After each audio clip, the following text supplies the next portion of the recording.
सध्या राज्यभरामध्ये स्वस्त धान्य दुकानामधून वितरित केलं जाणारं धान्य वितरित करताना अडथळा येतोय। इपॉज मशीनमध्ये 21 जुलै पासून जे इथे नेटवर्क इश्यू येतोय यासह अनेक अडथळे येत आहेत, त्यामुळे धान्य वितरित केलं जात नाहीये। मी सध्या असंच एका हिंगोली शहरातील स्वस्त धान्य दुकानामध्ये आहे। आपण या ठिकाणी बघू शकता हे हिंगोली शहरातील स्वस्त धान्य दुकान आहे आणि जुलै महिन्याचं स्वस्त धान्य वितरित करण्यासाठी येथील दुकानदारांनी स्वस्त धान्य सर्व जे धान्य आहे गहू तांदूळ यासह इतर जे साहित्य असतं ते गोडाऊन मधून जे ते दुकानमध्ये घेऊन आले, तर परंतु अद्यापही हे धान्य वितरित करण्यात आलेलं नाहीये। आज 31 जुलै तारीख आहे। साधारणतः आजपर्यंत सर्व स्वस्त धान्य जे ते वितरित होणं अपेक्षित होतं, परंतु इपॉज मशीनला नेटवर्क इश्यू येतोय, मोठा अडथळा येतोय, त्यामुळं हे धान्य वितरित करता येत नाहीये। साधारणतः हिंगोली जिल्ह्याचा विचार करायला गेलं तर हिंगोली जिल्ह्यामध्ये आतापर्यंत जवळपास 51% राशन जे ते वितरित करण्यात आलेलं आहे, परंतु 49% राशन जे ते वितरित करणं अजून बाकी आहे।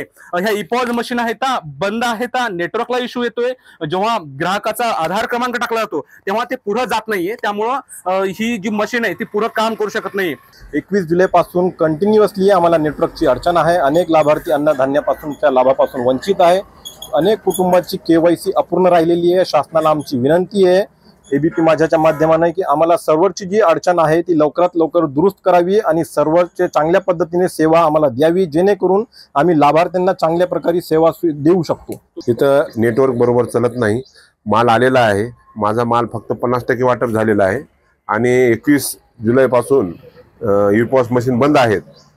त्याचे प्रशासनाने काहीतरी कारवाई करावी। प्रशासनाच्या वतीनं हे स्वस्त धान्य ऑफलाईन पद्धतीनं वितरित करण्याच्या सूचना देण्यात आल्या, परंतु ऑफलाईन हे धान्य वितरित करताना दुकानदारांना मोठा अडथळा येतोय। त्यामुळं हे राशन वितरित न केल्यामुळं जे स्वस्त धान्य ग्राहक आहेत, जे या राशनच्या भरोश्यावर आपल्या महिन्याभराचा जे घराचं जे खाद्य आहे ते या राशनच्या भरोश्यावर असतं, त्यामुळं हे राशन वितरित न केल्यामुळे त्यांच्यावर सुद्धा उपासमारीची वेळ आलेली आहे। आज साधारणतः 31 जुलै तारीख आहे। आजपर्यंत हे राशन वितरित होणं अपेक्षित होतं, परंतु वितरित न झाल्यामुळे हे राशन वितरित करण्यासाठी जे ते वेळ वाढवून मिळावी अशीच मागणी जे येथील राशन दुकानदार आहेत त्यांच्या वतीनं करण्यात येत आहे।